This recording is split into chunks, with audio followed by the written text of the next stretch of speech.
Would you please welcome the Pet Shop Boys? Chris, Neil, congrats on the album. Now, what does this record represent for you?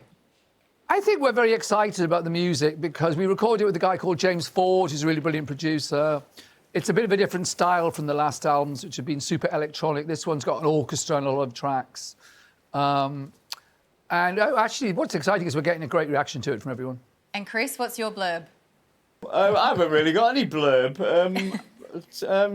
I normally wait for Neil to say what he says and then I repeat it later. Yeah, we haven't totally got the spiel worked out yet, have we?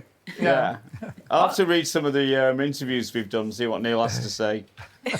That's a pretty good blurb to me. Whatever he said, that's where I do that with you, Georgie. You do, actually. You do with me very well. Neil, I wanted to talk about the song on the album, New London Boy. It sounds very autobiographical. Was that an important point for you? You wanted to revisit that kind of time in your life? Yeah, it's. I mean, we wrote this album during the COVID lockdown, and Chris sent this very beautiful track over, and for some reason it made me think of when I came to London in 1973 to be a student, and it was the glam rock period. I shared a flat with two friends, and we were all David Bowie fans, and I wanted to be a pop singer, believe it or not. And I was a songwriter, and I was also thinking about myself personally and sexuality and all of those things, and it was the beginning of all those things for me, really. Chris, are there any of your stories on the album?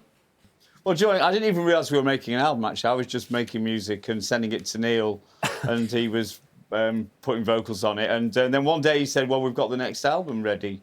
He'd even sequenced it in an order, the whole thing. I was like, I didn't even know we started. No wonder you don't have a blurb ready. You didn't even know the album was happening. Didn't even know is it for sale? I think people often think that you plan these things meticulously, and actually this album is very organic. Well, your music also featured in two of this year's biggest films, Saltburn and my personal favourite, All of Us Strangers. The use of Always on My Mind in that is incredible. Is it a welcome call when film producers come knocking, wanting your work? It is. I mean, there's a sort of tradition with us, which these two films aren't in, happily, where a director will want to use It's a Sin to establish you're in a gay club in America in the late 80s. And it's a bit corny, that, and reductive, maybe. With this, with Saltburn, they sing Rent, and it's part of the plot. And in All of Us Strangers, he's with his family. It's Christmas, 1987. As it happens, Always on My Mind is #1, and we're even on the television in the scene.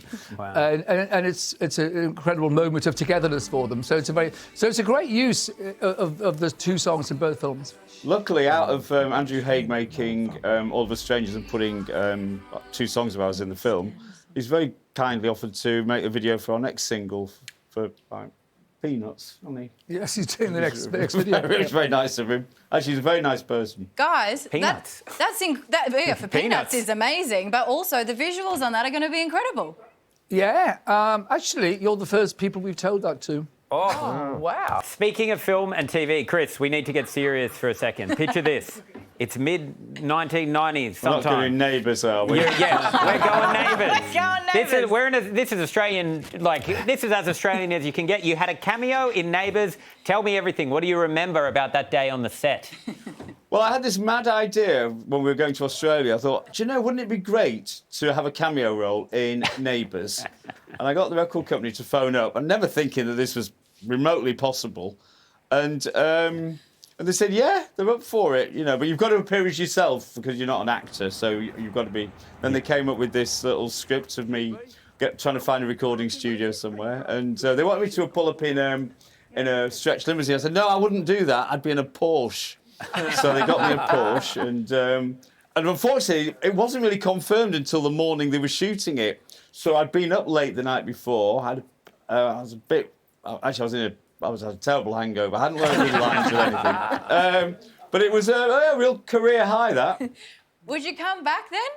Come back to Ramsay Street. Come back to Australia. Oh, we're planning to do a tour in Australia. I think maybe next year. Do you You're have just, this official interview is dates? just full of exclusives. Yes. What I should say is we are in discussion about coming back to Australia next year. Okay, but in discussion So, means happening. Yes. Of course. So it means fingers crossed. I got everything crossed.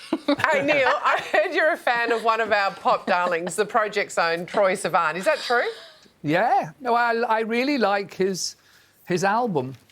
For me, last year it was the pop album I listened to most. Was someone else we like? Oh. Chris Lilly. Summer Heights High. Yeah. Mr. G. Mr. G. Mr. G. Oh my God. Mr. G. Mr. G. Program. Is iconic. We need you to walk around and just point at bins and go, that's so random. Oh, that's this so bin. random. That's so random. That's so random. Oh my God, that's so random. Well, I couldn't think of a more random place for this to end. Nonetheless, is out tomorrow. Neil, Chris, thank you so much.